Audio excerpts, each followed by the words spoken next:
জঙ্গলমহলের অত্যন্ত গুরুত্বপূর্ণ বিধানসভা হচ্ছে বান্দোয়ান। কারণ এই বান্দোয়ান বিধানসভাতে রয়েছে পুরুলিয়া জেলা তৃণমূল কংগ্রেসের সভাপতি, বর্তমানের বিধায়ক। তবে সেই আসনে এবার কে প্রার্থী হবে সেই নিয়ে জোর জল্পনা। অনেকের মতে যেরকম বর্তমান বিধায়ক যিনি রয়েছেন তাকেই প্রার্থী করা হোক, আবার অনেকের মতে তার বিরুদ্ধে যেহেতু প্রচুর ক্ষোভ এলাকায় মানুষের মধ্যে, তাই এবার প্রার্থী পরিবর্তন করে নতুন মুখ নিয়ে আসা হোক, সেই জল্পনাও কিন্তু জোর চলছে বান্দোয়ান বিধানসভা জুড়ে। বিভিন্ন মহল থেকে উঠে আসছে এবারে বান্দোয়ান বিধানসভা আসনে প্রার্থী করা হোক আবারও রাজীব লোচন সরেনকে। কারণ গত দুবারের বিধায়ক তিনি, গত 10 বছর ধরে তিনি সেখানে বিধায়কের দায়িত্বে রয়েছেন।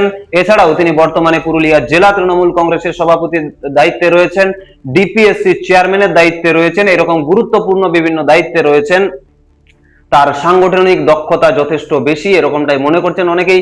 তাই অনেকের দাবি যে এবারও রাজীব লোচন সরেনকে বান্দোয়ান বিধানসভা আসন থেকে প্রার্থী করা হোক।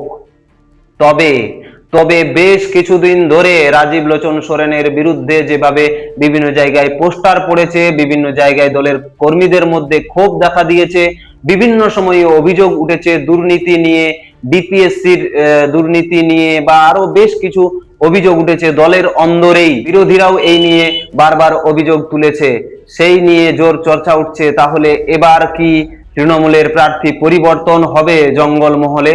দলের একাংশ চাইছে যে নতুন মুখ আসুক, দলের মধ্যেই চর্চা হচ্ছে যে এবার নতুন কাউকে প্রার্থী করা হোক। সেক্ষেত্রে কার নাম চর্চায় আসছে? সেক্ষেত্রে চর্চায় আসছে নবেন্দু মাহালির নাম। কারণ নবেন্দু মাহালি পুরুলিয়া পৌরসভার প্রাক্তন পৌর প্রধান, কিন্তু তার রাজনৈতিক ব্যাকগ্রাউন্ড বান্দোয়ান থেকে শুরু, জঙ্গলমহল থেকে শুরু। জঙ্গলমহলের প্রতিটা এলাকা তার নখদর্পণে। তাই এবার বিভিন্ন মহল থেকে দাবি উঠছে যে বান্দোয়ান আসনে নবেন্দু মাহালিকে প্রার্থী করা হোক। সেক্ষেত্রে যেটা জানা যাচ্ছে যে 2009 সালে ঝাড়গ্রাম লোকসভা আসনে বিজেপির হয়ে প্রতিদ্বন্দ্বিতা করেছিলেন নবেন্দু মাহালি। পরবর্তীতে মহাশ্বেতা দেবীর উদ্যোগে, সবর জননী মহাশ্বেতা দেবীর উদ্যোগে তিনি তৃণমূল কংগ্রেসে যোগদান করেন, এবং তৃণমূল কংগ্রেসে যোগদান করার পরেই দীর্ঘদিন তাকে তৃণমূল কংগ্রেসের সাধারণ সম্পাদকের দায়িত্বে দেখা যায়। পুরুলিয়া জেলা তৃণমূল কংগ্রেসের সাধারণ সম্পাদকের দায়িত্বে তিনি দীর্ঘদিন ছিলেন। 2011 সালে বান্দোয়ান বিধানসভা আসনে প্রার্থীর জন্য নবেন্দু মাহালির নাম উঠলেও সেই সময় জোট সঙ্গী কংগ্রেসকে ছেড়ে দিতে হয়েছিল সেই আসনটি, যার কারণেই প্রার্থী হিসেবে বঞ্চিত হয়েছিলেন নবেন্দু মাহালি। পরবর্তীতে 2016 সালে আবারও তার নাম প্রার্থী হিসেবে উঠে এলে সেখানে দেখা যায়, দলের মধ্যেই যেটা জানা যায়, যে কেপি সিংদেও এবং শান্তিরাম মাহাতোর মধ্যে যে অন্তর্কলহ ছিল, সেই অন্তর্কলহের কারণেই নাকি নবেন্দু মাহালিকে বাদ দেওয়া হয়েছিল প্রার্থী পদ থেকে। এবং এটাও জানা যাচ্ছে যে 2016 সালে আইপেকের কর্ণধার প্রশান্ত কিশোরের রিপোর্ট অনুযায়ীও এই বান্দোয়ান আসনে নাকি নবেন্দু মাহালিকেই প্রার্থী করার সিদ্ধান্ত হয়েছিল।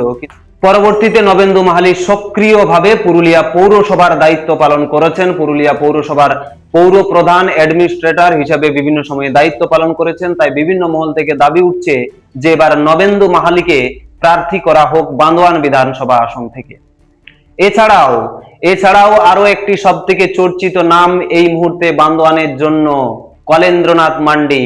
সম্প্রতি বেশ কয়েকদিন আগে মাননীয় মুখ্যমন্ত্রী মমতা বন্দ্যোপাধ্যায় এই কলেন্দ্রনাথ মান্ডিকে সাঁওতালি সাহিত্যে বিশেষ অবদানের জন্য বঙ্গভূষণ সম্মানে সম্মানিত করেছেন। আর তারপরেই তার প্রার্থী হিসেবে দাবিদার কিন্তু আরো জোরালো হচ্ছে এলাকায়। কলেন্দ্রনাথ মান্ডি একজন সাঁওতালি সাহিত্যিক, পাশাপাশি তিনি পুরুলিয়া জেলা পরিষদের এখন সদস্য রয়েছেন। তার নামটিও এখন আলোচনার শীর্ষে রয়েছে। তবে মুখ্যমন্ত্রী মমতা বন্দ্যোপাধ্যায় তাকে বঙ্গভূষণ সম্মান দেওয়ার পর থেকেই কিন্তু সেই আলোচনাটা আরো জোরালো হয়েছে। এছাড়াও নাম উঠে আসছে রেবতী রমন টুডুর নাম। জঙ্গলমহলের নেতা রেবতী রমন টুডু বর্তমানে কিষাণ ক্ষেত মজুর সংগঠনের জেলা চেয়ারম্যানের দায়িত্বে রয়েছেন। পাশাপাশি জঙ্গলমহল, ঝাড়গ্রাম, লালগড়, বান্দোয়ান সহ জঙ্গলমহলের মানুষকে আলোর পথ দেখানোর ক্ষেত্রে তার বিশেষ অবদান রয়েছে। ঝাড়গ্রাম, লালগড়, গোপীবল্লভপুর, জঙ্গলমহলের বিভিন্ন জায়গায় তার অবাধ বিচরণ রয়েছে। রেবতী রমন টুডু তৃণমূল কংগ্রেসের একজন একনিষ্ঠ সৈনিক। তিনি দীর্ঘদিন পুরুলিয়া পৌরসভার দায়িত্ব সামলেছেন। কারণ যখন অ্যাডমিনিস্ট্রেটর বসানো হয়েছিল পুরুলিয়া পৌরসভায়, সেই সময় গুরুত্বপূর্ণ দায়িত্ব পালন করেছেন এই রেবতী রমন টুডু। এবং বর্তমানে তিনি ক্ষেত মজুর সংগঠনের জেলা চেয়ারম্যানের দায়িত্বে রয়েছেন, তাই তার নামটা উঠে আসছে প্রার্থী তালিকায়। এছাড়াও নাম উঠে আসছে শশধর মুদির নাম, পুরুলিয়া জেলা পরিষদের প্রাক্তন সদস্য এবং বর্তমানে বড়াবাজার পঞ্চায়েত সমিতির কর্মাধ্যক্ষর দায়িত্বে রয়েছেন শশধর মুদি। তার নাম উঠে আসছে প্রার্থী হিসেবে, কারণ বড়াবাজারের অনেকেই চাইছেন যে এবার বড়াবাজার থেকে প্রার্থী হোক, এরকমটাই দাবি উঠছে। এছাড়াও নাম উঠছে গুরুবাড়ি হেমব্রমের নাম, জঙ্গলমহলের আদিবাসী নেত্রী গুরুবাড়ি হেমব্রম, তার নাম উঠে আসছে এবারের প্রার্থী তালিকায়। তবে এখন দেখার বিষয়, বান্দোয়ান আসনে রাজীব লোচন সরেনের ওপরেই ভরসা রাখেন মুখ্যমন্ত্রী মমতা বন্দ্যোপাধ্যায় বা অভিষেক বন্দ্যোপাধ্যায়, নাকি এখানে নতুন মুখ নিয়ে আসা হবে, সেদিকেই নজর রয়েছে সমগ্র বান্দোয়ান বিধানসভার মানুষজনের। আপনারা দেখছেন রূপসী বাংলা মিডিয়া। এখন একটা ছোট্ট বিরতি, ফিরে আসছি বিরতির পর। পুরুলিয়ায় পাত্রপাত্রী যোগাযোগের একমাত্র বিশ্বস্ত প্রতিষ্ঠান বিবাহ পরিচয়। আপনার মনের মতো জীবনসঙ্গী খুঁজতে পাশে রয়েছে বিবাহ পরিচয়। তাই আর দেরি না করে আজই যোগাযোগ করুন বিবাহ পরিচয়। Municipality commercial complex, second floor, Chaibasa road, opposite PWD office, Purulia. Mobile নম্বর 9232440272। ফিরে এলাম বিরতির পর। আপনারা দেখছেন রূপসী বাংলা মিডিয়া।